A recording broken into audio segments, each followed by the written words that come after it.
The air in the Galactic Medical Academy's training lab was thick with the hum of machinery and the faint glow of holographic charts. Kael Draven, a 28-year-old human intern from Earth, stood at the center of the room, his hands steady as he guided a precision laser over a synthetic tissue sample. Around him, 8 alien students from various corners of the galaxy observed, their eyes some compound, some glowing, some slit-like fixed on his movements. The overhead lights cast sharp reflections on the polished metal table, and the faint scent of antiseptic lingered. "Careful now," Kael said, his voice calm but focused. "The laser's depth setting is critical. Too shallow, and you miss the target tissue. Too deep, and, well, you'll see." His hand moved with practiced ease, but as he adjusted the laser's angle, a tremor ran through the table. A minor malfunction in the station's gravity stabilizers. The laser slipped, its beam slicing across Kael's left hand. A sharp sting erupted, and a line of blood welled up, bright and red against his skin. The room went still. The hum of the machinery seemed to fade, replaced by a collective intake of breath from the alien students. Kael glanced at his hand, blood dripping onto the table in a slow, steady rhythm. He pressed his thumb against the wound, feeling the depth. Not arterial, he thought, but deep enough to need attention. He looked up, meeting the wide, unblinking eyes of his classmates. "All right," he said, his tone even despite the pain. "Someone grab a hemostatic patch from the supply station." Second shelf, blue case. The students didn't move. A 4-armed student named Zykra, with shimmering violet skin, let out a low, keening sound, their upper arms twitching nervously. Another, a gelatinous being named Fex, pulsed rapidly, their translucent body shifting from clear to a murky gray. "You are leaking vital fluids," Zykra stammered, their translator buzzing slightly. "This requires immediate stasis protocol." Kael shook his head, wincing as he applied more pressure to the wound. "No stasis, just the patch. I'm fine." Fex quivered, their voice a wet gurgle. "Your species cannot survive such fluid loss. We must summon the trauma unit." Kael sat on the edge of the table, keeping his hand elevated. "It's a cut, not a decapitation. Patch, please." Finally, a lanky, insectoid student named Vren scuttled to the supply station, their 6 legs clicking against the floor. They retrieved the patch and held it out at arm's length, as if it might bite. Kael took it with his uninjured hand, peeled off the backing, and pressed it firmly over the wound. The bleeding slowed as the patch's coagulant fibers activated. Across the room, Instructor Calith, a towering, crystalline being whose facets refracted the room's light into rainbows, stepped forward. "This is a Class 3 injury," Calith intoned, their voice resonating like a struck bell. "You must report to the medical bay for nanite repair and neural stabilization." Kael looked up, meeting Calith's faceted gaze. "I'll head there after class, Instructor. It's under control for now." Calith's crystals dimmed slightly, a sign of disapproval. "You refuse immediate care." "Not refusing," Kael said, wrapping a secondary bandage over the patch for extra pressure. "Just prioritizing." "I've got this," a murmur rippled through the students. "Humans do not react as expected," Fex whispered, their body now a faint yellow. "No distress signals, no collapse." Kael managed a half smile, though the pain was starting to radiate up his arm. "Panicking doesn't stop blood flow. Now, let's finish the demo. Vren, your notes on tissue regeneration, can you pull them up?" Vren's antennae twitched. "You wish to continue. Now." "I'm bleeding, not unconscious," Kael said. "Let's keep going." The corridors of the Galactic Medical Academy were a maze of sleek metal and glowing panels, designed by a long-extinct species whose aesthetic favored function over comfort. Kael walked carefully, his bandaged hand held close to his chest. Vren scuttled beside him, their eyes darting too. The bandage every few steps. "Your fluid loss is concerning," Vren said, their voice a rapid click. "Your skin is losing color." "It's called pallor," Kael replied, his tone light despite the dull ache. Happens when blood volume drops a bit. I've had worse. Vern's antennae froze. Worse, you have sustained greater injuries. Kael nodded. Broke my collarbone surfing when I was 19. Wiped out on a reef. That was a rough one. Surfing. Vern's translator struggled with the word. This is recreational self-destruction. Kael chuckled, then winced as the movement tugged at his wound. Pretty much. You ride waves on a board. Sometimes the ocean winds. They reach the medical bay, a spacious room filled with diagnostic pods and robotic arms. A human nurse, Maya, greeted them at the entrance. Her eyes widened at the sight of Kael's bandage, already spotted with red. Scalpel mishap? She asked, already pulling supplies from a nearby cart. Gravity stabilizer. Hiccup, Kael corrected, sitting in a treatment chair. Got me good.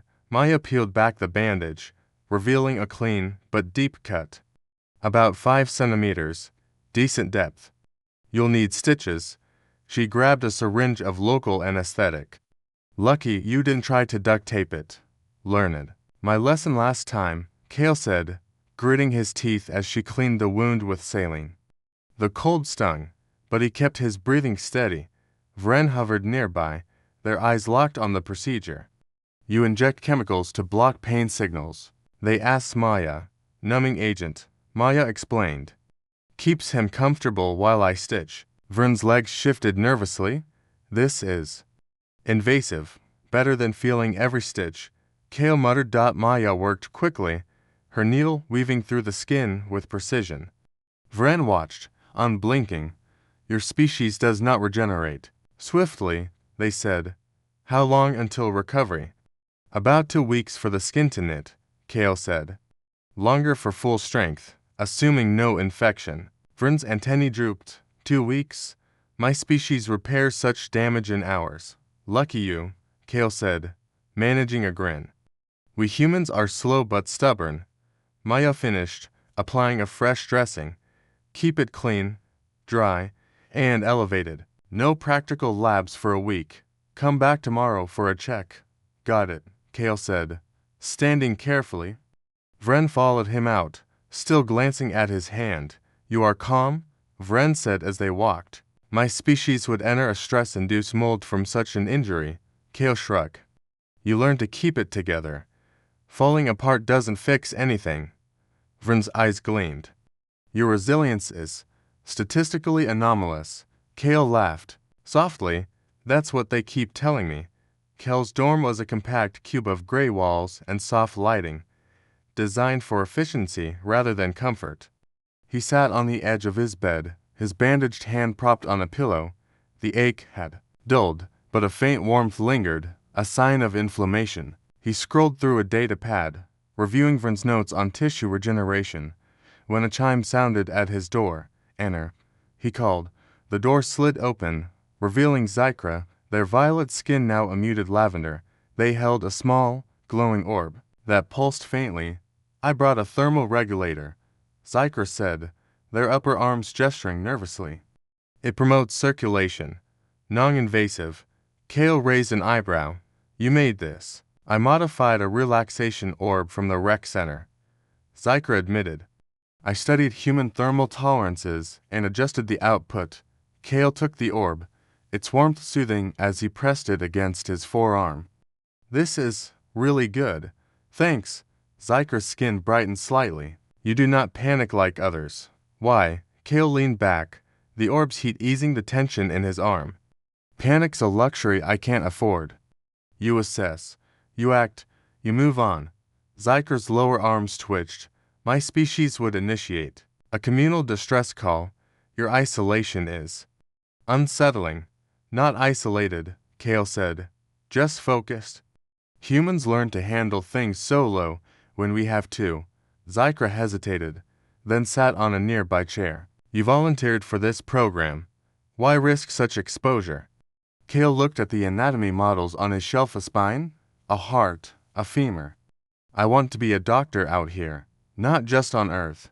That means understanding how all of you work, and maybe showing you how we work, too. Zykra's skin shimmered, a sign of curiosity. You are an outlier. Kael Draven, story of my life, Kael said, smiling faintly. By the next afternoon, the medical wing's observation room had been transformed into an impromptu lecture hall.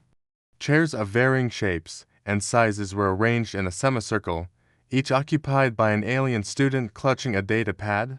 Kael sat in the human standard chair, his bandaged hand resting on his lap. The thermal orb Zykra had given him was tucked into a sling, keeping the wound warm and comfortable. Fex, the gelatinous student, spoke first, their voice bubbling.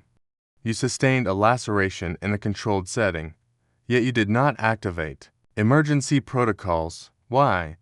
Kael shifted, the sling creaking slightly. It wasn't critical. I knew the bleeding wasn't arterial, so I prioritized pressure and a patch. Vren projected a holographic clip of the incident, showing Kel's hand jerking as the laser cut him. His voice echoed. Someone grab a hemostatic patch. The students murmured, their reactions a mix of clicks, hums, and low rumbles.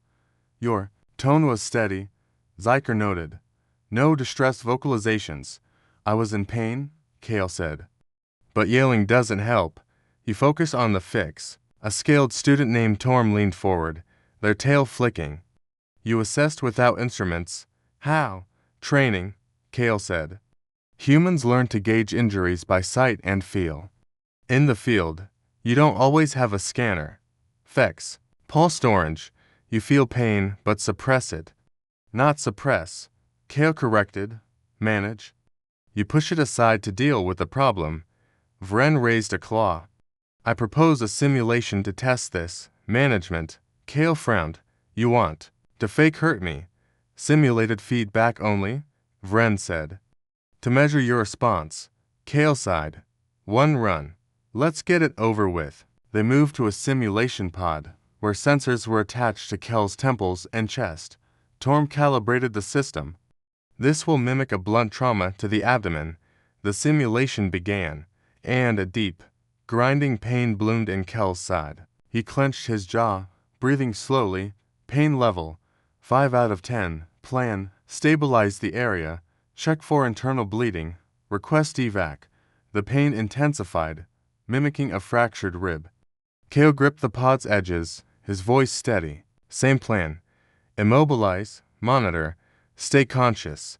Vren's antennae twitched. You are perspiring, because it feels real, Kael said, exhaling as the simulation ended. But I've been through worse. Torm's scales rattled. Your calm is repeatable. Kael wiped his brow. Told you, the study lounge was a rare pocket of calm in the bustling station, its walls lined with soft, bioluminescent panels. Kael sat at a table, his tea gone cold, his bandaged hand resting. Beside a stack of anatomy texts, Vren entered, carrying a bundle of printed notes. I compiled our observations, Vren said, setting the bundle down. Your response is now part of our archive. Kael raised an eyebrow. I'm a case study now. You are a reference. Vren said, your adaptability is instructive. Kael sipped his tea, wincing slightly as he adjusted his sling. I didn't come here to be a specimen. I just want to help people. Human or otherwise. Vren's eyes gleamed. That is why you are here. Your species is not the strongest, nor the fastest to heal. But you endure. Kael looked at the notes, then at the anatomy models on the shelf. Enduring's what we do. We fall, we get up, we keep going. Vren's antennae tilted. I have begun studying your cardiovascular system. It is fragile yet persistent. Kael smiled faintly. That's us in a nutshell. As Vren left, Kael leaned back, the ache in his hand a dull reminder of the day before. He wasn't a hero, just a guy with a bandage and a stubborn streak. But out here, among the stars, that seemed to be enough.